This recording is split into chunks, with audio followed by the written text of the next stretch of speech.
Eh oh! Bah, t'es là toi? T'as dormi là aussi? Bah ouais. Bah on est où là? Qu'est-ce qui se passe? Qu'il est quelle heure? Bah, c'est le moment d'aller bosser, hein. C'est la foire c'est les 4 jours de la foire. Ah bah bon sang, puis il y a du monde, il va peut-être falloir qu'on aille bosser. Ah bah c'est clair, on a plein de trucs à leur montrer. Bon, bah, on y va. Ouais. Allez, c'est parti. Ah bah c'est parti.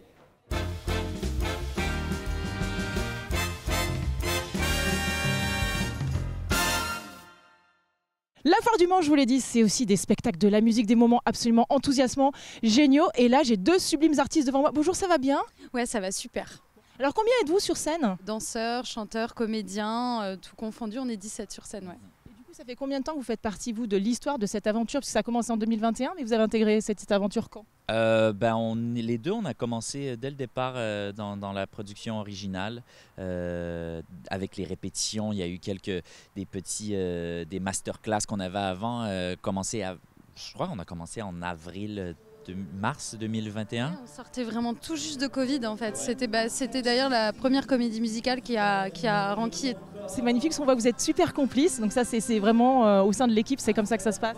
Oui, non, vraiment. Ça devient du couple, famille, on vit ensemble, on travaille ensemble, on traverse le pire comme le meilleur aussi, parce que évidemment, hein, c'est pas toujours tout rose, il y a des fois le travail c'est dur et il faut être là, il faut souder tout ça aussi, donc juste souder. Justement, émotionnellement, comment vous gérez? Parce que le travail de la voix, le travail du corps, etc., c'est quelque chose de très chronophage. Et donc du coup, on n'est jamais le même, chaque jour est différent. Donc, Oui, bien sûr, déjà on fait du sport. Voilà. Moi, je me suis jamais mis autant au sport que depuis que je fais Je vais t'aimer, parce que c'est quand même 3 heures de show. C'est un vrai challenge physique, vocal. Il faut être capable de danser, jouer la comédie et chanter en même temps. Sur la Java de Broadway, il y a des tableaux, ou les lacs du Connemara, il y a des tableaux qui sont vraiment physiquement très exigeants. ça dure très longtemps? C'est à chaque fois, je veux dire, c'est des 3 minutes, 4 minutes de le numéro, mais c'est que ça s'enchaîne. Tu n'as pas un moment pour sortir et te reposer, reprendre ton souffle. Donc, c'est sûr que c'est un stamina que tu dois toujours continuer à conserver et tout. Donc, c'est un gros... Les comédies musicales, c'est particulier pour ça, parce que c'est les 3 disciplines. Donc, tu dois vraiment donner ton maximum dans les 3. Et si tu es essoufflé, tu peux pas te permettre de le démontrer au public entre deux numéros, quoi. Donc, je veux dire, c'est pas 2 numéros, c'est le même numéro qui dure 2h30. Donc, ton personnage doit rester en forme et pas trop le montrer que tu as mangé un burger juste avant le spectacle, quoi. Ah, donc on mange des burgers quand on est danseur. Et donc du coup, parlons de... Beaucoup de burgers, mais après. Et parlons de Sardou, par exemple. Vous, ça faisait partie de votre culture musicale en tant que Canadien? Moi, personnellement, c'est particulier. Ouais, j'avais pas les mêmes références que tout le monde. Je suis entré un peu sur le projet en connaissant quelques chansons qui étaient différentes. C'est marrant, au Québec, les chansons les plus populaires sont pas les mêmes qu'ici. Le lac du Connemara, je connaissais même pas avant d'entrer. Et les gens ne peuvent pas croire que c'est pas connu au Québec, cette chanson. Alors, j'ai commencé un peu à m'intégrer dans la culture de Sardou et j'ai découvert... Nous, il y a La maladie d'amour qui est bien connue, Je vais t'aimer aussi. Les vieux mariés, c'est une chanson qui est hyper connue. Qui est hyper connue, c'est selon mes parents aussi. Je suppose qu'eux, ils écoutaient. Donc, c'est différent d'ici, mais je veux dire, c'est un quel artiste qui nous a permis de faire ce très beau spectacle aussi. Alors précisément, c'est une revisite en fait de ces chansons. Il y a eu des arrangements de fait, comment? Oui, il y a eu des arrangements, il y a eu des adaptations, notamment parce qu'il y a des filles qui chantent et que c'est une tonalité qui n'est pas du tout une tonalité féminine à la base, donc on a dû réadapter pour que les chansons puissent être chantées par des femmes, par des garçons, refaire des collégiales où vraiment il y a 9-10 personnes qui vont chanter dessus. Vraiment, il a fallu adapter tout ça, et puis évidemment... Il y a eu des titres, notamment La rivière de notre enfance, qui a été quand même où il y a eu vraiment des arrangements, mais alors ça a été fait en accord évidemment avec les compositeurs, on a beaucoup travaillé avec Pierre Billon aussi. Salut, qu'on aime beaucoup. Celle qu'on adore. Et donc ça, c'est un régal. Et donc voilà, on a refait ça ensemble, vraiment. On n'a pas dénaturé, on a adapté et revisité pour que ce soit un petit peu à la sauce d'aujourd'hui aussi, quoi. Donc, et c'est ce qui est plutôt sympa, parce que là, maintenant, il y a même des enfants ou des ados qui adorent les versions qu'on a fait en 2024. Donc ça, c'est plutôt... fierté. Ouais, un petit peu. Et ce qu'il faut dire, c'est que c'est intéressant de voir que c'est vraiment une histoire qui a été créée autour des chansons de Sardou. On parle pas du tout de la vie de Sardou, c'est vraiment un... On va rappeler ça, parce que les gens qui éventuellement n'auraient pas vu Je vais t'aimer, quelle est l'histoire? Alors, on va suivre une bande de 6 jeunes qui vont partir ensemble sur le France, le mythique bateau Le France, dans les années 60. Donc, on commence là, on suit leur aventure, leurs anecdotes. Ils vont se séparer, il va y avoir des amoureux à travers tout ça. Et c'est un peu le brief du spectacle. Ouais, c'est la nature, c'est le live. Cette histoire. Donc, c'est un peu, si je peux dire, pour résumer, on suit ces 6 jeunes dans leur haut et leur bas et de voir... Du quotidien, c'est ça. En fait, finalement, vous abordez c'est peut-être pour ça que les gens se reconnaissent dans cette histoire. C'est parce qu'on aborde la vie, en général, l'amour, l'amitié, les déceptions. L'amour, l'amitié, puis à travers 40 ans. Et c'est des époques qui ont été très, très marquantes aussi dans l'histoire de la France. Il y a vraiment des faits qui sont recités, l'élection de Mitterrand. Vraiment, ça a été des gros changements aussi de notre histoire. Ouais. Donc, les petits apprennent, les plus anciens revivent et replongent un petit peu dans tout ça. Et puis, on s'attache évidemment à travers tout ça aux personnages. Donc c'est très, très complet. Puis, c'est touchant et c'est pas non plus une histoire avec un happy end. Il se passe vraiment des choses qui sont éprouvantes et qui sont fortes, ouais. La vie, le quotidien. Bon, alors, mot de fin, est-ce qu'il y a une chanson, l'un et l'autre, que vous aimez chanter, votre chanson fétiche? Moi, je crois que j'aime beaucoup la Java de Broadway. Je m'amuse tellement là, sur cette... Ouais, c'est toujours un moment assez fun à faire. Aussi, la Java de Broadway? Java de Broadway est très bien chantée. J'aime beaucoup Le Privilège, Mon Fils, les chansons de mon personnage qui sont un peu plus intimes, un peu plus touchantes. Que c'est mon petit plaisir à faire chaque soir. J'ai presque envie de vous dire genre un tout petit cappella, mais genre 2 notes, juste pour notre kiff personnel au thé. 2 notes quand on... Voilà. Ah non, quand on fait... Ouais, parce que du coup, si... y a la Java, le samedi, à Broadway, ça swing comme un meudon. Ça donne envie, moi je veux aller les voir et vous aussi vous avez intérêt à aller les voir. Et oui, donc les prochaines dates? 22 au Mans, 22 novembre, pardon, au Mans. Important. Et où? En Antares. Ah oui, bah voilà, parce qu'il faut...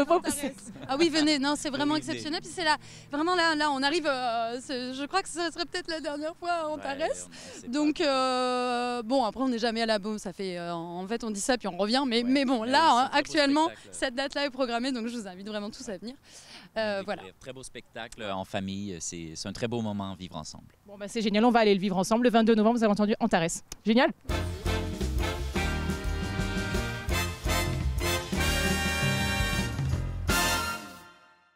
À la Foire du Mans, on s'amuse, on apprend des choses, on voit aussi de nouveaux concepts et puis on entreprend.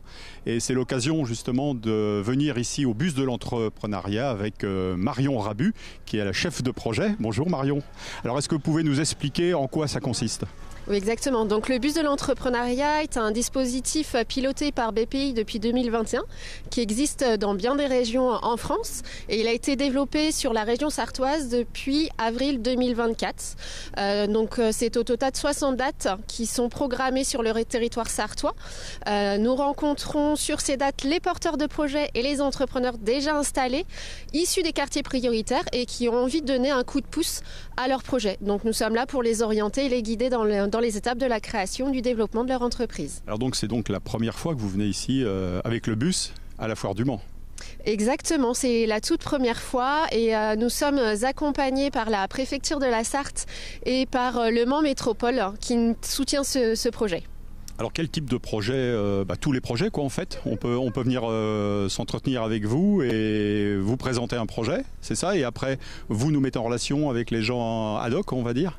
Exactement. Donc les porteurs de projets peuvent venir spontanément sur le bus de l'entrepreneuriat, sur n'importe quelle permanence, pour savoir quand est-ce que le bus intervient sur leur commune et leur quartier. Ils peuvent se connecter sur bustousentrepreneurs.fr. On les reçoit spontanément. S'ils ne se sont pas inscrits précédemment, on les reçoit autour d'un bon café et d'un thé. Un diagnostic est fait de leur projet pour savoir où ils en sont dans leur étape de création. Et à la suite de ça, je peux les orienter vers les différents acteurs de l'entrepreneuriat avec lesquels nous travaillons. Alors avec un petit peu de recul, quels sont les types de projets qu'on vient vous présenter justement pour donner un petit peu, mettre l'eau à la bouche, on va dire, à ceux qui nous regardent? Alors il y a tout type de projets, ça peut être des projets dans l'animation socio-culturelle, des projets dans l'alimentaire, beaucoup d'ailleurs, sur Le Mans. Ça peut être des projets artisanaux, on reçoit vraiment une multitude de porteurs de projets dans diverses activités. Ça veut dire que moi, si je veux me lancer dans l'entreprise, dans l'artisanat, le commerce ou même la micro-entreprise, on peut venir vous voir? Exactement, on peut venir me voir et on peut même participer totalement gratuitement à des ateliers experts qui sont animés par nos partenaires de l'entrepreneuriat. Alors justement, parlez-nous un petit peu de ces ateliers. Ils se passent où, là, dans le cadre de la foire, ou peut-être dans un autre temps, dans un deuxième temps, en dehors justement de la foire? Alors sur le temps de la foire, il s'agit d'un échange. Les ateliers experts sont organisés sur d'autres permanences sur Le Mans. Ils peuvent se préinscrire sur le site bustoussentrepreneurs.fr comme je le disais tout à l'heure. Ce sont des ateliers avec pour thématique, par exemple, comment prendre soin de sa santé financière en tant que chef d'entreprise, comment vaincre le syndrome de l'imposteur en tant que chef d'entreprise. Bref, on essaye de diversifier au maximum les ateliers pour les porteurs de projets et entrepreneurs. Ouais, donc ici, c'est mis en place justement pour qu'il y ait une relation directe avec le futur entrepreneur, quoi. Exactement, et c'est un service de proximité. On tient à conserver ce lien de confiance pour guider le plus aisément possible le porteur de projet et répondre à tous ses besoins. Et chose importante, c'est un service qui est gratuit visiblement. C'est un service qui est gratuit puisque on a la chance d'être financé par BPI, la banque pour l'investissement, par Le Mans Métropole et par la préfecture de la Sarthe, qui sont bien présents. On ne l'a pas précisé, mais c'est ouvert à toutes les catégories d'âge. Toutes les catégories d'âge, on accueille tout le monde. Merci Marion.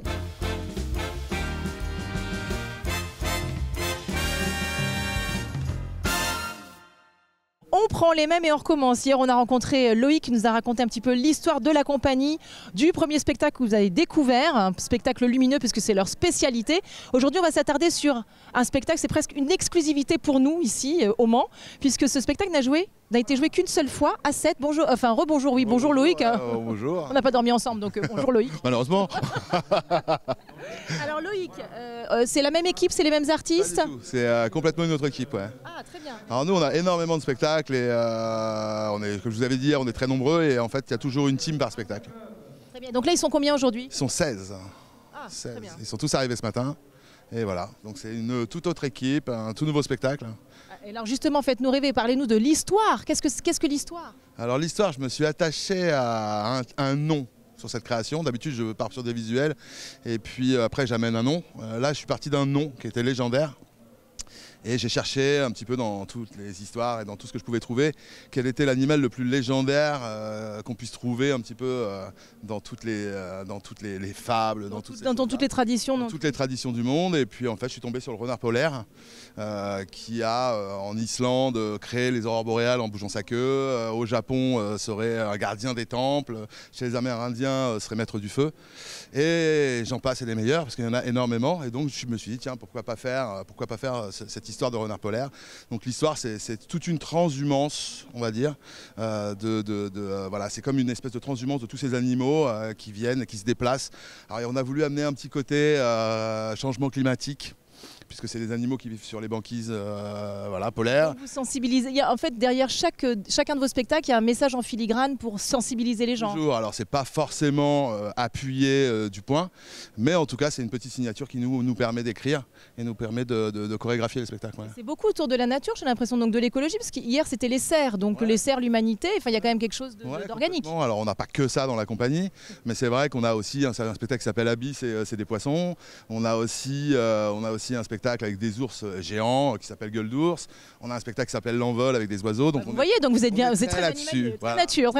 Et alors, par contre, c'est spectaculaire. C'est-à-dire déjà hier, c'était impressionnant, mais là, par exemple, typiquement le renard qui est derrière nous, il est gigantesque. C'est vous qui l'avez réalisé également? Ah, tout à fait. On crée tout chez nous. Chez nous, on crée tout. On crée toutes les marionnettes. Elles sont dessinées dans nos ateliers. Elles sont conçues dans nos ateliers. Et tout est construit. C'est quoi comme matière du coup? Alors, c'est de la toile de spi. C'est de la toile de parachute. Ah. C'est de la toile de parachute et ensuite c'est du lycra tendu et résiné, voilà, avec une âme en aluminium. Et alors typiquement pour faire par exemple le renard, donc encore une fois qui se trouve derrière nous, ça prend combien de temps un truc aussi gros? La création en tout cas a duré 1 an et la réalisation dans les ateliers a duré 6 mois. Et donc, dans les ateliers, il y a combien de personnes qui travaillent? Ils sont 14. Mais on les félicite aussi, puisque concrètement, sans eux, tout ça ne pourrait pas exister. Il y a tout un travail, c'est tout un travail d'équipe de longue haleine. La compagnie, elle existe depuis 25 ans. Et donc, du coup, on a vraiment un constructeur, un ingénieur qui crée les poids de force. Qui s'appelle Olivier Dumont. Voilà. Et on travaille aussi avec toute une équipe de plasticiens, costumiers. Voilà. Donc c'est important de les citer parce que les petites mains, on n'en parle jamais, les gens de l'ombre, mais sans eux, tout ça ne pourrait pas... C'est pas des petites mains chez nous. Ils travaillent toute l'année. Il y a une vraie réalisation qui est faite derrière, avec un cahier des charges, avec des maquettes 3D, des plans. Il y a un vrai savoir-faire. Il y a un vrai savoir-faire, ouais, tout à fait. Parce que pour construire une marionnette comme ça, surtout qu'elle est chevauchée par une danseuse, il faut calculer les poids d'arrachement, les poids de force. Enfin voilà, il y a beaucoup de choses à calculer pour que ça ne soit pas dangereux. Et puis que ça soit aussi montable facilement, parce que quand on fait des spectacles et qu'on est en tournée non-stop, il ne faut pas qu'on passe des 4 heures à monter les machines. Donc ça se monte très vite, ça se démonte très vite. Et ça se monte vite et très très vite, c'est-à-dire? Il faut compter 1h30 de montage en général. Oui, effectivement. Il y a combien de renards au total? 5. Voilà. Donc il y a 5 danseurs, il y a 6 danseuses parce qu'il y a une danseuse qui est en haut et 2 acrobates au sol. Et ensuite il y a toute la machinerie et tout. Donc là on va être 20 parce qu'il y a des gens qui sont des bénévoles qui comprennent. On aime bien faire ça dans la compagnie, c'est de prendre des gens des villes ou des bénévoles qu'on met en costume et qui intègrent le spectacle avec nous. Fantastique. Donc il va y avoir des manceaux et des mancelles qui seront dans votre spectacle aujourd'hui. Exact, c'est ça. C'est la spéciale touch de la compagnie. On adore faire ça, on le fait dans tous nos spectacles. Bon bah, fabuleux, merci beaucoup Loïc. On a hâte de découvrir donc ce second spectacle. Merci. Merci.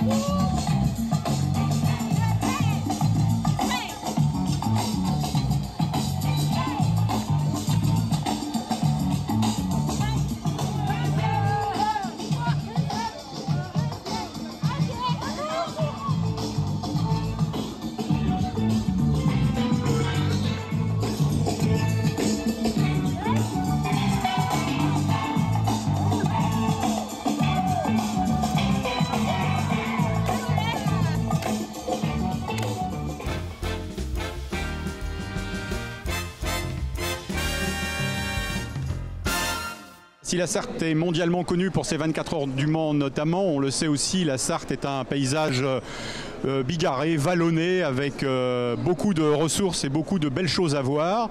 Des choses et des métiers qu'on peut retrouver ici sur le stand de Sarthe Tourisme, que nous allons découvrir justement en compagnie de Sandrine Cabaret. Bonjour Sandrine. Bonjour.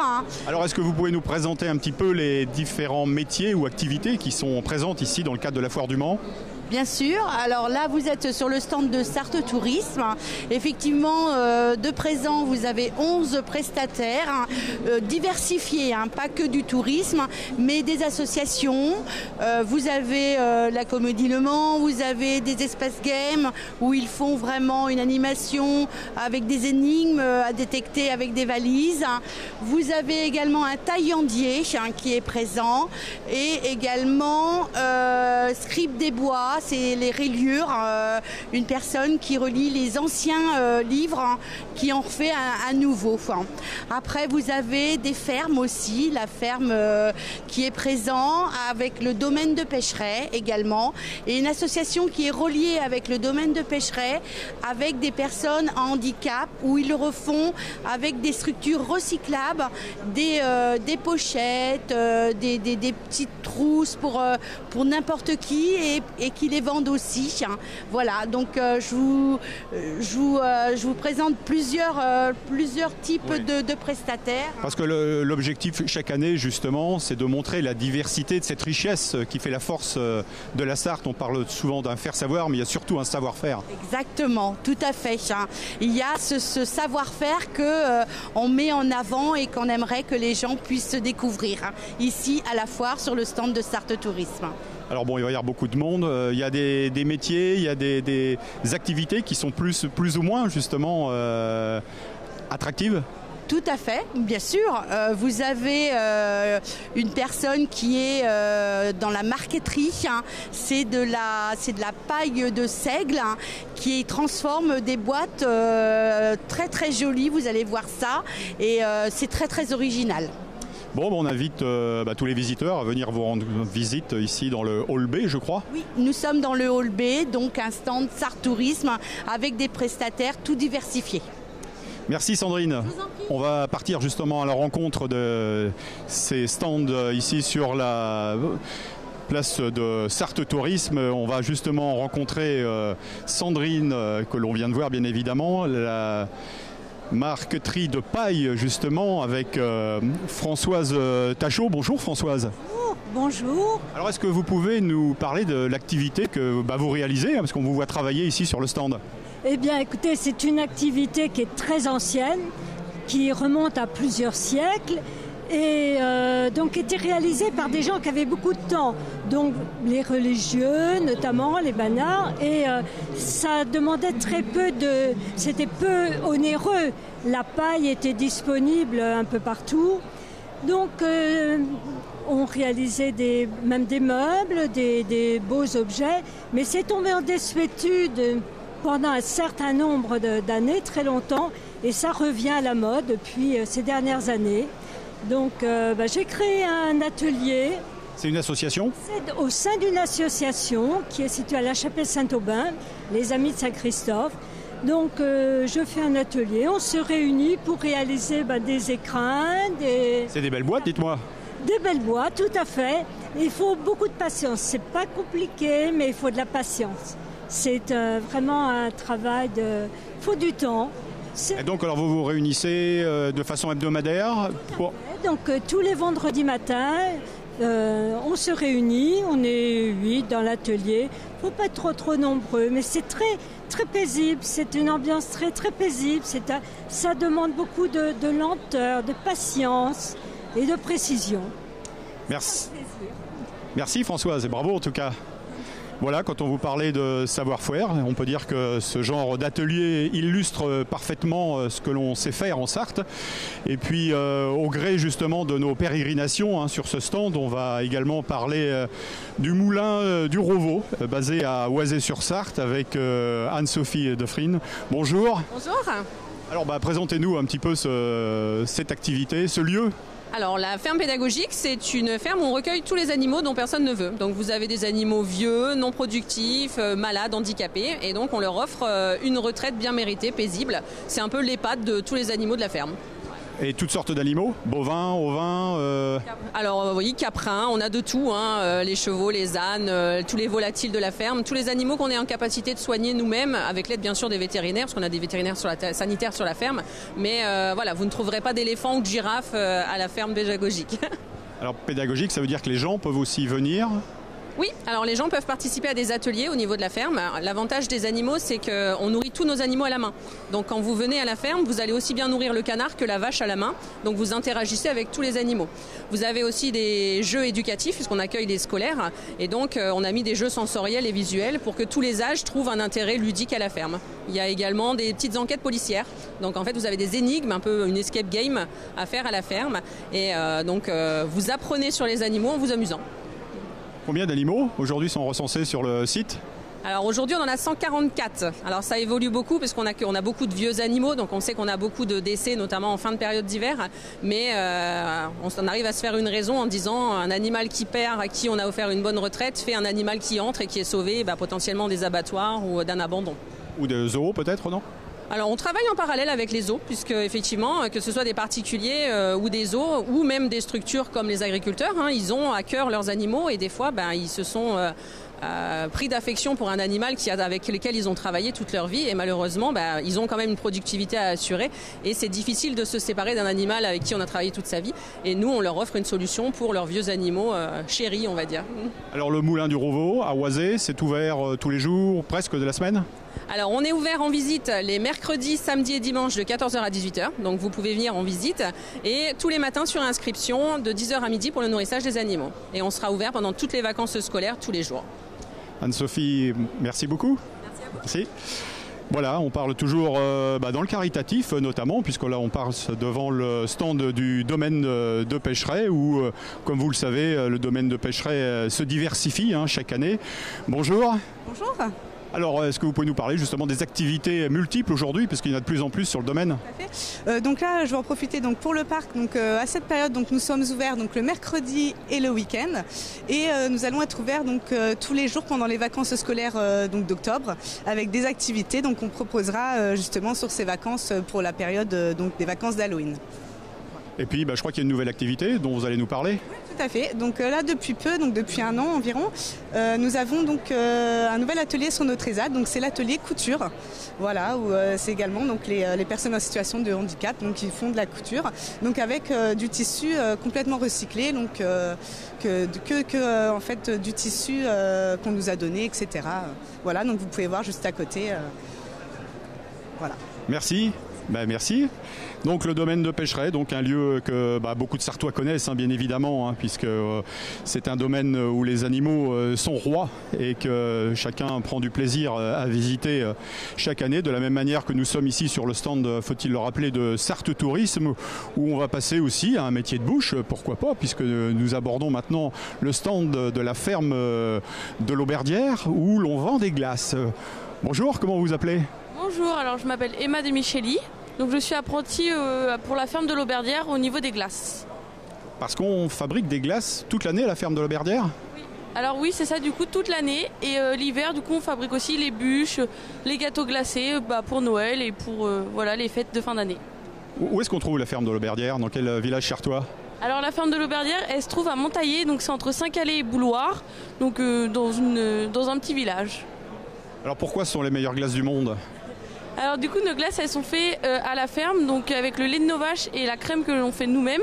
Il n'y a ni colorant ni conservateur, donc du coup c'est vraiment des glaces très naturelles. On peut voir qu'elles ont des couleurs très simples, très neutres, car du coup il n'y a ni colorant et c'est vraiment la couleur des fruits ou des parfums. Alors pour ceux que ça intéresse, où est-ce qu'on peut en trouver, ou dans le commerce ou dans les restaurants peut-être? Alors oui totalement, du coup on a plusieurs commerces situés au Mans, mais aussi aux alentours de Montaillé, donc vers Bessy-sur-Bray, Bouloire, etc. Donc on peut les retrouver partout. Et du coup, dans les restaurants, on peut les avoir en entrée, en dessert. Ils seront servis partout. Eh bien, merci Emma. Merci. La ferme de l'Auberdière, donc du côté de Montaillé. On l'a dit, c'est pas loin de Saint-Calais.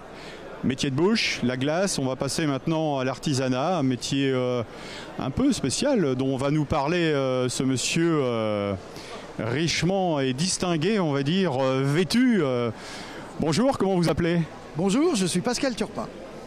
Alors, monsieur Turpin, j'imagine que vous pratiquez ou faites une profession un peu atypique. Oui, légèrement. Je suis taillandier d'armes à Fresnay-sur-Sarthe et nous ne sommes que 6 en Europe à avoir le titre que j'ai. Ça veut dire que vous fomentez, vous préparez des armes?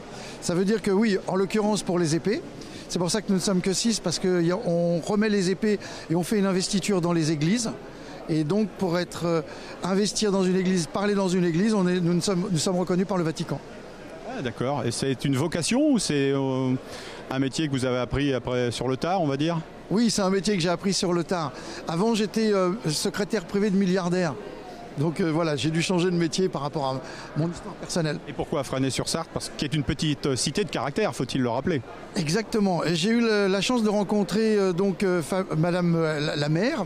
Oui. Et puis un jour, elle me dit, écoute, si tu veux t'installer à Fresnay, t'es le bienvenu. Voilà, je me suis installé à Fresnay et donc je fais mes couteaux à Fresnay, qui est le plus gros de mes ventes. Et après, je fais le reste. Alors, ça veut dire que vous avez une boutique dans Fresnay où les gens peuvent venir vous voir et sans doute acheter des couteaux? Alors j'ai un atelier avec un showroom qui est juste à côté de l'école et du collège. Alors là, vous allez nous présenter quelques couteaux de votre confection, nous dire un petit peu en quelle matière ils sont réalisés. On voit ici qu'il y a un échantillon assez important de couteaux. Quel bois vous utilisez alors justement? Alors j'essaye d'utiliser le plus possible des essences qui viennent de chez nous. D'accord, donc je vais utiliser du chêne. Je travaille avec la végétation, j'utilise des vieux chênes. Des arbres des Alpes-Mancelles peut-être, vu que vous êtes... C'est arrivé aussi. J'utilise des douelles de tonneaux pour cidre ou vin. J'utilise des plumes. En fait, le plus possible des matériaux qui viennent de chez nous. J'ai fait un couteau pour Fresnay avec de la dentelle qui vient du musée de la coiffe de Fresnay et qui vient de la Sarthe. Donc là, vous êtes 100% sartois, on le voit sur ces magnifiques couteaux. Il faut compter quelle fourchette de prix, justement, pour acquérir... Fourchette de prix pour un couteau? C'est marrant, ça, hein, c'est super. Tout à fait. Donc, ça commence à partir de 130 €. 130 €, et là, on a vraiment quelque chose, on est dans l'excellence. Hein. Et après, en fait, ça dépend de ce que les gens veulent, et quand je les fais sur mesure. Alors des couteaux, et puis je vois qu'il y a plein de choses encore aussi, des petites fioles, des verres aussi, c'est des choses que vous... Oui, je grave des verres avec le chiffre N de Napoléon, puisque en fait je fais de l'histoire vivante. Je fais aussi des couteaux voitures pour les 24 heures du Mans. Donc j'avais travaillé pour Alpine cette année pour le retour d'Alpine. Et donc voilà, oui, je fais plein de choses. Dans votre éclectisme aussi, on voit qu'il y a des armureries là. Là, c'est du sérieux. C'est le genre de tenue que vous revêtez pour des occasions spéciales. Tout à fait. On fait des animations vivantes à cheval ou à pied. La semaine dernière, nous étions à Paris pour Paris vaut bien une fête, et on voyage un peu partout en France pour véhiculer en fait notre patrimoine culturel et de la cavalerie. Eh ben bravo en tout cas. Et puis merci. On va rester justement du côté de Fresnay, là, puisque votre voisine est également artisane à Fresnay-sur-Sarthe, et pas n'importe quel domaine, puisqu'il s'agit de reliure de livres, un métier également devenu très rare. Il s'agit de l'atelier Scribe des Bois. Bonjour, vous appelez comment? Bonjour, je m'appelle Marina Villeneuve. Et vous êtes donc, comme je l'ai dit, à Fresnay-sur-Sarthe depuis longtemps? Non, pas depuis très longtemps, ça fait quelques mois. Je suis arrivée en toute fin d'année dernière. Et ce métier de relieur, justement, c'est une vocation ou c'est parce que vous vous êtes adapté à la demande croissante, on va dire, puisqu'il y en a de moins en moins, je crois? C'est un métier qui est un petit peu rare, surtout en Sarthe. Il y a 5 personnes qui font de la reliure, moi y comprise, et 6 qui font de la restauration. Qu'est-ce qui vous plaît dans ce métier alors? Vous êtes une grande lectrice, on va dire, déjà à la base. Alors oui, à la base, je suis tombée dans les livres quand j'étais toute petite, quoi, un peu comme Ulysse, on va dire. Et c'est tout ce qui est, notamment fait sur tout ce qui est restauration, c'est vraiment en fait le fait de toucher un petit bout d'histoire, en fait, parce que c'est des livres qui ont du vécu, qui ont été touchés par des gens il y a plus de 300 ans parfois, donc c'est voilà. Oui, parce que c'est ça, là vous venez de parler d'Astérix, c'est la BD. Là on parle de livres quand même anciens, qui parfois ont peut-être plusieurs siècles. Ah oui, tout à fait. Alors après, ça m'est arrivé aussi de restaurer des bandes dessinées, parce que ça reste aussi du patrimoine. Mais effectivement, j'ai assez régulièrement des livres qui ont plus de 300 ans dans les mains. Donc voilà, ça reste toujours un peu émouvant de se dire qu'il y a des gens un jour qui ont lu ces livres-là en fait avant nous. Alors à notre grande dame, on va dire que les gens ne lisent pas assez aujourd'hui. Néanmoins, vous sentez que vous avez de plus en plus de travail, de livres à relier, qui vous sont demandés par qui? Par les collectivités? Par des particuliers? Alors au niveau de la clientèle, j'ai un petit peu de tout. Je vais avoir donc des mairies parce qu'ils ont des obligations en fait, de reliure pour leurs archives par exemple. Je vais avoir des archives justement, je vais avoir beaucoup de particuliers. Et dans ce coin-là, c'est plus de la restauration qu'on va me demander que de la reliure. Est-ce que vous pouvez nous expliquer un petit peu comment ça se passe? Là, vous êtes en train de relier un livre, quoi. C'est quoi les différentes étapes? Alors, justement... Tout dépend de l'état du livre aussi quand il arrive chez vous. C'est ça. Déjà, ça dépend en fait de ce qu'on va faire sur le livre. Donc, ce livre-là, typiquement, c'est ce qu'on appelle un brochet. Donc, c'est une couture simple avec une couverture papier. Et donc, vu que la couture ne tient plus du tout, déjà, il va falloir qu'on fasse justement ce qu'on appelle le débrochage. Donc, on démonte complètement le livre. On redresse toutes les pages, on fait tout ce qu'il y a à faire en fait en restauration. Ensuite, on va le coudre et après, donc soit en fait, on va le remettre dans une couverture papier, soit on va le remettre dans une reliure. Par rapport au livre qui est là sous nos yeux, il faut combien de temps à peu près, combien de jours de travail? Alors, ça dépend vraiment du livre et de son état. Sur celui-là, je pense que si je compresse, on va dire tous les temps de séchage et autres, on en a pour une bonne journée de travail. Voilà. C'est quand même rapide une journée. C'est rapide, mais voilà, il n'y a pas les temps de séchage qui sont rajoutés dedans. Il y a pas, là, on ne va pas être sur un livre qui est en cuir non plus. Donc ça retire aussi des étapes. Comme votre voisin, on peut venir vous voir à Fresnay-sur-Sarthe pour ceux qui le souhaiteraient? Ah bah oui, bien sûr. Vous avez une boutique? Tout à fait, je suis au 51 Grande Rue. Bon bah voilà, rendez-vous a pris, avis donc aux amateurs, à ceux qui auraient besoin de faire relier leurs livres. Et bravo en tout cas pour cette activité devenue rare mais tellement importante et si précieuse pour tous les lecteurs, pour tous ceux qui aiment les livres. Merci. Voilà, si vous le souhaitez, vous pouvez venir ici dans le hall B de la foire du Mans pour retrouver tous ces artistes et artisans sartois sur le centre de Sarthe Tourisme.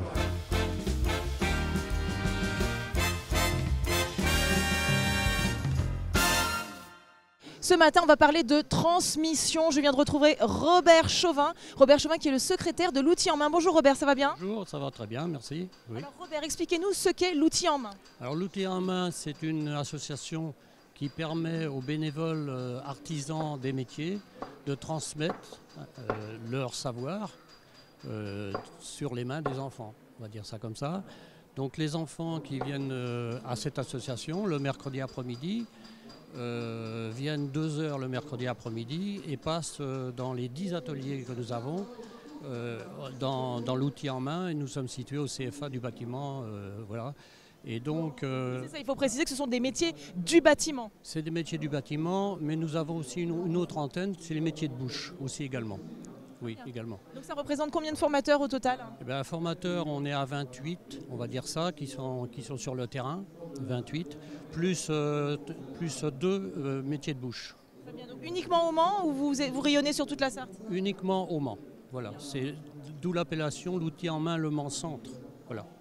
Et donc c'est des enfants à partir de quel âge? Alors l'âge des enfants, c'est à 9 ans, à partir de 9 ans, jusqu'à 15 ans. Voilà. Et il faut savoir que certains enfants, quand ils viennent dans l'association, se fixent sur un métier.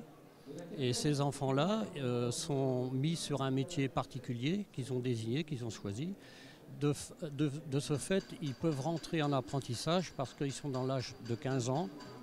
Et donc ils peuvent rentrer dans l'apprentissage à la suite de sa venue à l'outil en main. Donc pour vous c'est ça, c'est l'enjeu vraiment de l'association, c'est créer finalement des vocations et leur permettre après d'appréhender un métier dans toute sa globalité. C'est ça même, c'est le but en général de l'association, de faire que ces gamins-là qui sont vraiment intéressés par un métier, parce qu'ils vont passer dans tous les métiers, ils vont se fixer sur un métier et ils vont ensuite, si vous voulez, se positionner pour avoir un apprentissage à la suite. Alors là, typiquement, le jeune homme qu'on voit en train de travailler, donc là, on est sur... Là, on est sur un métier de taille de pierre, qui est un métier qui leur plaît beaucoup d'ailleurs. Et donc, l'enfant, avec ses mains, il fait des objets pendant les 4 mercredis où il est dans ce métier-là, il fait des objets et ces objets-là, si vous voulez, il les garde pas pour lui, il les garde pour lui parce qu'il les emmène chez lui. Donc il y a une finalité, c'est un peu comme quand on est compagnon, en fait on a un travail et on a à la finale, voilà le travail est fait, c'est lui qui l'a fait, donc c'est intéressant pour lui d'emmener, de le faire voir chez lui, à sa famille, quoi, voilà. Alors comment fait-on pour justement participer? Il y a un site, il y a quelque chose? Bien, pour y participer, il y a le site l'outil en main Le Mans Centre. Donc nous distribuons aux enfants un dossier d'inscription sur lequel tous les éléments sont en place pour qu'ils puissent nous contacter. Et donc ils nous rejoignent ensuite suite à ça, quoi. Très bien. Et alors je crois savoir que on cherche activement des bénévoles, des anciens professionnels. Exactement, le nerf de la guerre, si vous voulez, pour nous, pour qu'on soit pérenne dans le temps. Il faut savoir que les bénévoles, ce sont des anciens bénévoles, en retraite bien sûr. Et bon, nous avons aussi des défections par rapport à des ennuis de santé, etc. Donc on constate qu'on a du mal à recruter, beaucoup de mal à recruter. Et puis c'est là le problème. Donc si vous êtes retraité du bâtiment, surtout n'hésitez pas à contacter l'outil en main.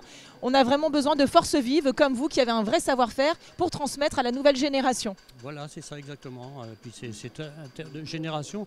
Alors les enfants considèrent ces jeunes, ces retraités comme des papis, comme leurs papis, grands-parents. Comme des grands-parents. Donc ça se passe dans une atmosphère très familiale. Très familiale, oui, c'est ça. Bon, écoutez, en tout cas, bravo, c'est fantastique. La transmission, c'est très important. Merci beaucoup.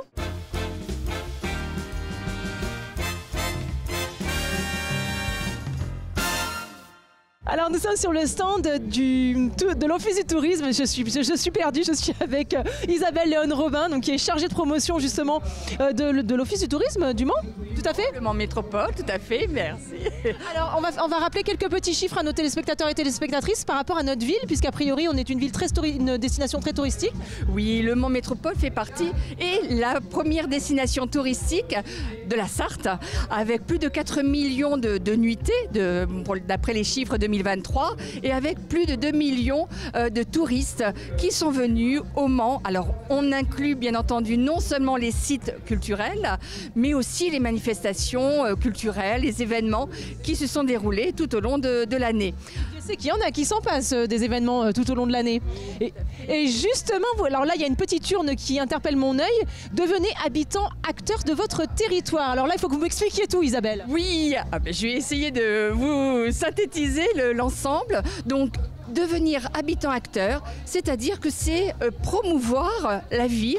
Alors, on ne demande pas d'avoir des diplômes ni quoi que ce soit, d'avoir un niveau très important, mais c'est surtout, quand on aime sa ville, quand on a envie de partager, tout ce qui se passe au Mans, c'est de pouvoir devenir habitant-acteur en faisant partie d'un petit panel de 50 personnes et tout au long des mois qui vont suivre, ces acteurs vont pouvoir être conviés à des événements, à des soirées, à des cocktails et en échange, ce sera de diffuser la bonne parole, comme quoi il fait bon vivre au Mans et il faut visiter, c'est un incontournable du département de la Sarthe.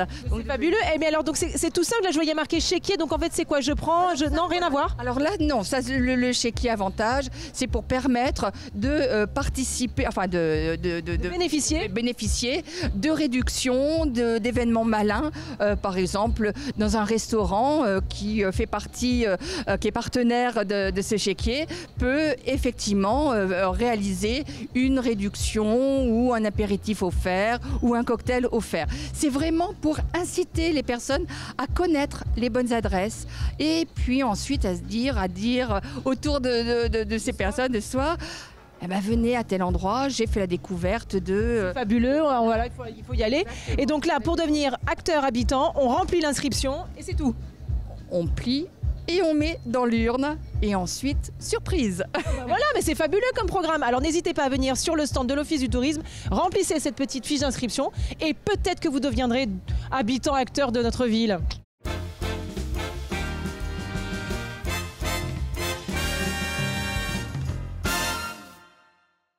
On se retrouve sur le stand de la Chambre de l'agriculture de la Sarthe où une grande exposition ici vit. On va rappeler que le Pays de la Loire est un vaste territoire agricole où la Sarthe tient un rôle prépondérant, y compris dans le domaine forestier puisqu'elle est leader au niveau des Pays de la Loire.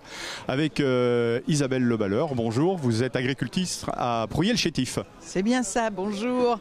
Donc oui, vous l'avez dit, un département de la Sarthe qui est fier de son agriculture parce que à l'heure où on parle beaucoup de biodiversité, on est dans un département où la diversité des productions agricoles sont présentes. On peut regarder la carte de la Sarthe, là parmi les Pays de la Loire, on y retrouve toutes les productions. On est leader, c'est vrai, en viande bovine, mais pas que, en volaille, avec les fleurons qu'on connaît, volaille de Loué et LDC avec le Gaulois. Enfin, je veux dire, voilà, on a vraiment une diversité des productions qui en font vraiment un intérêt, y compris pour le consommateur, parce que quand on est consommateur et qu'on habite un département comme la Sarthe, on peut trouver des produits de proximité et combien c'est important aujourd'hui. Justement, à travers cette exposition, on mesure aussi l'importance de la nourriture. On se rend compte que l'agriculture est un maillon essentiel de la vie quotidienne pour tout à chacun. Absolument. Et ce qu'on a voulu faire ressortir dans cette exposition, c'est dire les agriculteurs sont mes voisins. C'est le thème, en se disant derrière ça que des fois souvent les agriculteurs ont des pratiques agricoles qui ne sont pas bien connues de la population, du consommateur, voire des fois pas bien perçues. Et là, l'idée, c'est de dire venez voir sur le stand de la Chambre, venez rencontrer des agriculteurs, on va vous parler de nos pratiques et on va vous dire comment on s'y prend pour produire ce qui va arriver dans vos assiettes. Alors justement Isabelle, on peut le voir sur ces images, c'est une exposition à la fois ludique et pédagogique avec cette grande carte qui nous permet de mieux mesurer l'étendue de nos forêts et de nos territoires agricoles. Exactement, et quand on regarde aujourd'hui, là on est au-dessus de la carte de la Sarthe, où on peut voir clairement que 85% de la surface de la Sarthe est occupée par l'agriculture et la forêt. Voilà, ça c'est déjà important. Et après, aujourd'hui, on est à 70% de la surface qui est occupée par de la production agricole. Alors, dans sa diversité, de toutes les espèces végétales, mais aussi l'implantation de toutes les espèces animales, des vaches laitières, vaches allaitantes, production de viande, volailles, un gros morceau, porc, enfin on les a toutes. Donc c'est aussi ça l'enjeu de se repérer sur la carte, d'abord dire où j'habite et puis voir ce qui se passe autour de moi, voir comment est le parcellaire, quoi. Donc voilà l'enjeu de l'opération d'aujourd'hui. Bon, merci Isabelle, on invite tout le monde à venir donc sur le salon et à venir fréquenter la Chambre de l'Agriculture. Merci beaucoup.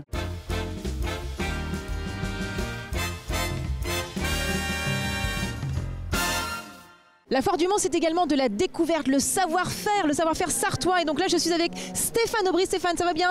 Ça va très bien. Alors Stéphane, vous êtes là, vous supervisez de jeunes gens, de jeunes apprentis qui veulent devenir boulangers. Vous êtes boulanger vous-même, évidemment. Ah oui, je suis boulanger. Donc là, tous les ans, on essaye de participer à la Foire du Mans. Donc là, aujourd'hui, cet après-midi, vendredi après-midi, donc là, c'est la boulangerie, boulangerie, viennoiserie. Donc là, on est avec des jeunes en deuxième année. Et ils vont passer leur examen au mois de mai-juin 2025. Donc là, on fait un petit peu, on présente un petit peu le métier parce que là, ça fait un peu camping. On n'est pas dans nos laboratoires, dans notre fournil. Donc là, on est en train de travailler de la pâte à pain au lait. Donc ils vont faire des boules, des petits pains au lait. On va faire des tresses à une branche, on va faire des animaux. Voilà, c'est un petit peu pour faire découvrir un peu le métier. La technique, en fait, il y a des choses très spécifiques, c'est des choses qui se font facilement, ou il y a un temps pour apprendre. Déjà, c'est vrai que la pâte, des fois, elle a tendance à coller. Et quand la pâte, elle colle, on dit la pâte est amoureuse. Très bien, c'est joli. C'est joli, hein. Donc, voilà. Et moi, c'est ce que je dis à mes jeunes. C'est vrai que le métier de boulanger, ça paraît très simple, mais à la fois, c'est très compliqué. Parce qu'on travaille avec la météo.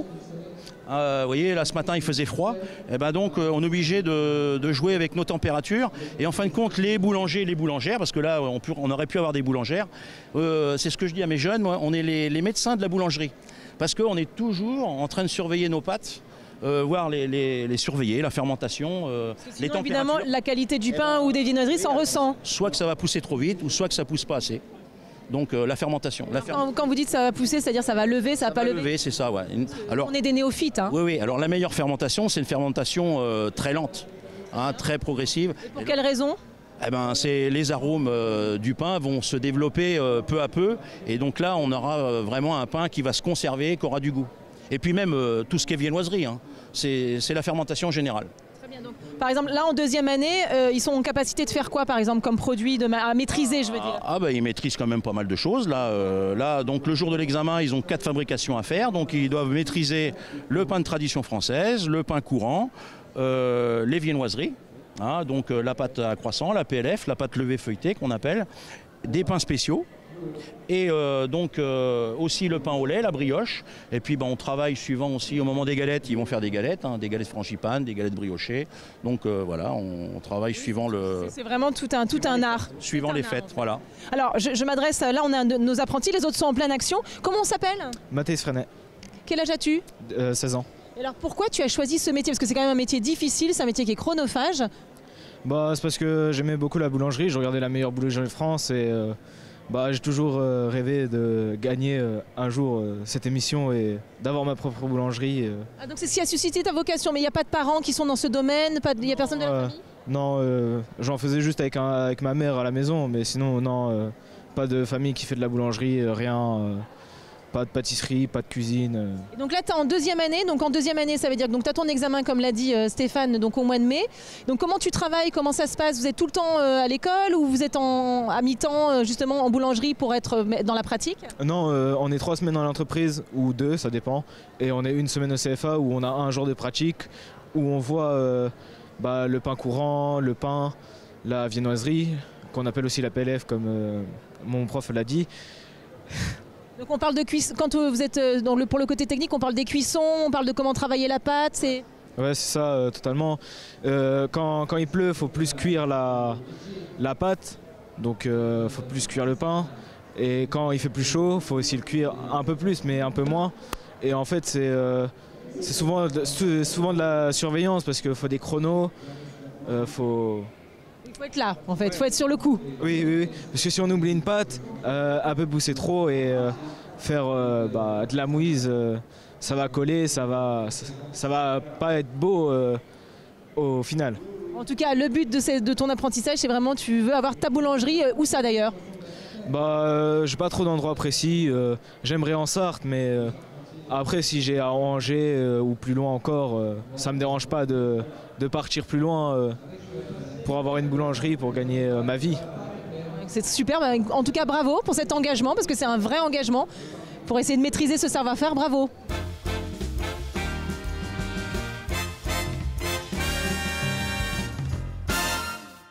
Alors maintenant, on va parler santé. On est sur le stand de la clinique Pôle Sud, Santé Sud.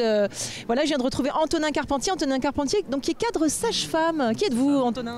Je suis Antonin Carpentier, donc je suis cadre sage-femme. Je suis responsable du bloc accouchement à la maternité du Tertre Rouge, donc pas très loin d'ici. Et je travaille depuis 2011. Et donc là, aujourd'hui, on va... Et puis il paraît que vous êtes musicien à vos heures perdues. Oui, ça c'est le petit secret. En plus sur le stand, on peut voir ça à la fin. Ok, très bien. Alors aujourd'hui, on est là pour sensibiliser autour du dépistage du cancer du sein, c'est ça? Tout à fait. Voilà, c'est un sujet majeur qui concerne bien sûr principalement les femmes. On est là pour sensibiliser toutes les femmes et également les hommes. On est aussi là pour insister que c'est un cancer qui peut malheureusement tuer également les hommes. Donc on a mis en place des actions de prévention, un dépliant sur l'autopalpation, qu'on conseille donc pratiquer l'autopalpation dès 25 ans, au moins une fois par mois, ce qui n'empêche pas toujours un rendez-vous chez le médecin au moins une fois par an. Et puis à partir de 5 ans. Une fois par an, à partir de quel âge? À partir de 20, pour les... alors j'allais dire spécifiquement 25 ans, mais... Le plus tôt c'est le mieux. Oui, le plus tôt c'est le mieux. De toute façon, rendez-vous gynéco dès l'adolescence.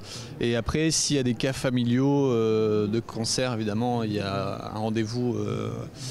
Les rendez-vous doivent être d'autant plus précoces. Mais alors, en l'occurrence, on vient de le dire, on se sent plus concerné en règle générale quand on est une femme. Or, ça atteint également les hommes. Et alors, un homme qui veut justement se faire dépister, il fait quoi? Comment ça se passe? Alors, c'est le même principe de l'autopalpation. Comment ça se passe? Il y a plusieurs étapes. Donc, on va se mettre devant une glace. Voilà, c'est le plus simple. On peut lever le bras ou se mettre derrière. Ensuite, les signes visuels qui nous alertent, ça peut être une rougeur au niveau de la peau, ça peut être une induration, un aspect peau d'orange, une asymétrie, une rougeur, également quelque chose qui va être douloureux. Comment ça se passe? On va prendre 3 doigts pour l'autopalpation.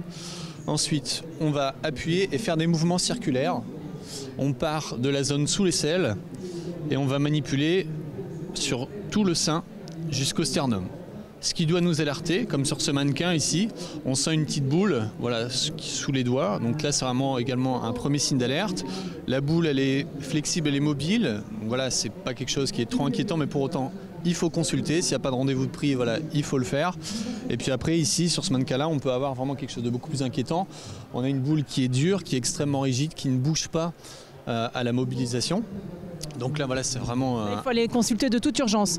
Et qu'on soit un homme ou une femme, on reprécise vraiment, c'est important, même chez les hommes. Vous aussi, vous pouvez avoir un cancer du sein, du pectoral, on va dire ça comme ça? Tout à fait, on peut avoir des cancers des seins chez les hommes. Et c'est... les hommes ne pensent pas. On pense que vraiment le cancer du sein, bien sûr, ça touche plus les femmes, on pense que c'est que féminin, et non, il y a des cancers du sein chez les hommes également. Donc il faut pratiquer cette autopalpation. Vous aussi, messieurs, faites l'autopalpation. Merci beaucoup, Antonin, pour ces informations. Voilà, vous savez ce qu'il vous reste à faire.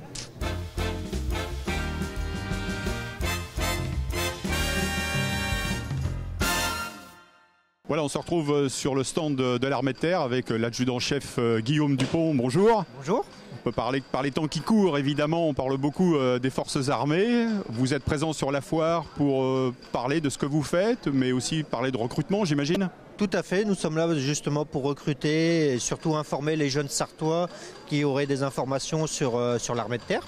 On est sur plusieurs informations, soit pour des études avec le MPT, une école qu'on a à Bourges, soit pour des préparations militaires, ou aussi pour tout simplement du recrutement, soit en militaire du rang, sous-officier ou officier en fonction du diplôme des jeunes.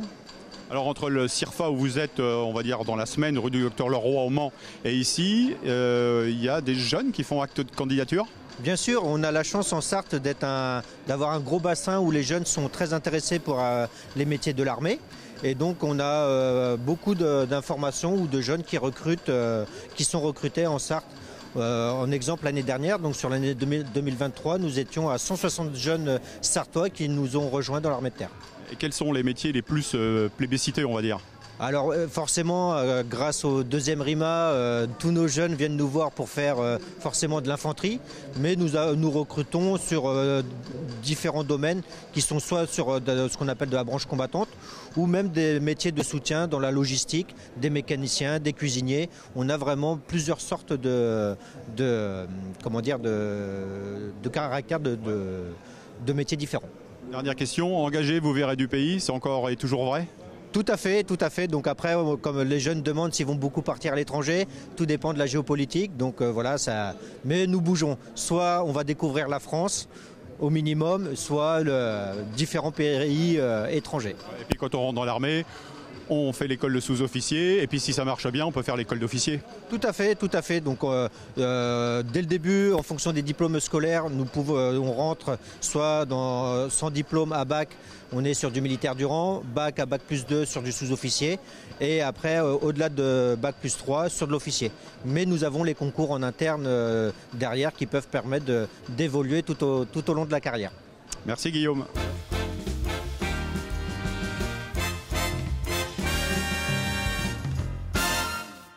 On continue notre petite déambulation à la foire du Mans. J'ai été interpellée par un stand qui est magnifique avec des maisons en bois, mais des maisons originales. Bonjour, comment vous appelez-vous? Bonjour, je m'appelle Pascal Blanchard. Alors Pascal, votre société s'appelle Aime le Bois, c'est ça? Oui, tout à fait, la société s'appelle Aime le Bois. Elle existe depuis quand cette société? Depuis 2006, on est en train d'attaquer notre 19e année d'activité et de présence sur la foire du Mans. Alors mon petit doigt m'a dit que vous étiez, évidemment c'est pas un hasard si vous faites des maisons en bois puisque vous êtes ébéniste vous à l'origine. Oui, également, j'ai un CAP d'ébéniste qui aujourd'hui me permet de mener à bien notre activité. Et alors vous proposez des choses absolument, enfin vous faites plusieurs choses, mais on va parler d'une chose en particulier puisque c'est quelque chose d'assez original, ce sont des chalets en A. Donc c'est l'avenir, c'est les maisons de demain et en l'occurrence vous êtes le seul en Sarthe à faire ça. Et bon, vous appelle même d'ailleurs, d'autres régions de France. Oui, effectivement. Donc ça, c'est un produit qui me tenait à cœur parce que je connaissais le produit moi depuis très très longtemps et j'avais à cœur de pouvoir développer ce produit-là. Le Covid est passé par là. On a eu le temps de réfléchir un petit peu, ce qui m'a permis d'élaborer et de coucher un peu le projet sur papier et de monter notre bâtiment test donc au niveau de notre exposition à Sault-sur-Huisne, à côté de nos ateliers. Et ce qui nous permet aujourd'hui d'avoir pas mal de demandes sur ce produit qui est un produit original, économique, rapide à monter. Donc c'est vrai que je pense que c'est un produit qui répond tout à fait à l'avenir de la construction. Et alors justement, la spécificité de ce produit, quelle est-elle? Puisque vous dites c'est économique, rapide à monter, ça on comprend, mais économique pour quelle raison? Parce que justement, on répond à... C'est très rapide, donc en coût de main-d'œuvre, on réduit nos coûts de main-d'œuvre. Et de plus, une maison ordinaire, on a souvent 4 murs. Là, on réduit de moitié parce qu'on a 2 pignons, donc on enlève 2 murs. Donc ce qui nous enlève des coûts de matériaux quand même importants. Et cette rapidité de montage que l'on a après dans la foulée. Et en termes d'isolation, tout ça, c'est... En termes d'isolation, nous n'avons aucun problème parce qu'on répond donc à la RE 2020. Pour les projets qui sont au-dessus de 50 mètres carrés loi Carrez, on répond à la RE 2020, la réglementation thermique actuelle. Ça c'est fantastique, on l'a dit, la Sarthe est verte, la Sarthe c'est chlorophylle, connecté. Et alors du coup, vous ne faites pas que ça, évidemment, vous avez 2 autres activités. Oui, on a une activité donc, sur des produits que l'on commercialise qui viennent des pays nordiques. On travaille avec eux donc, depuis 19 ans. Ils ont un réel savoir-faire également sur les produits en bois. Et on fait également tout ce qui est aménagement extérieur, terrasse, carport, préau, garage, voilà. En tout cas, vos produits sont très beaux. Je vais peut-être partir, moi, m'installer dans la maison Tonneau. Alors du coup, si on veut vous trouver, vous êtes où? Il y a un site, il y a quelque chose? Alors, nous sommes à Sault-sur-Huisne. Nous ne sommes pas une grosse entreprise, donc pour venir visiter notre showroom, il est préférable de téléphoner parce que moi je suis très occupé. Quand même, il y a vos gars qui sont là, c'est 2 menuisiers. Il y a mes gars qui sont là, ce sont 2 menuisiers, mais moi j'ai toujours la passion également donc, des chantiers. Je vais très souvent les accompagner sur les chantiers. Donc téléphonez avant, mais sinon nous sommes à Sault-sur-Huisne, donc dans l'axe de la nationale, Le Mans pour aller donc La Ferté-Bernard. Et vous faites du sur-mesure, on est d'accord? Oui, essentiellement de sur-mesure, à l'écoute de nos clients et on étudie tous les projets de nos clients. Bon, bah, formidable, merci beaucoup.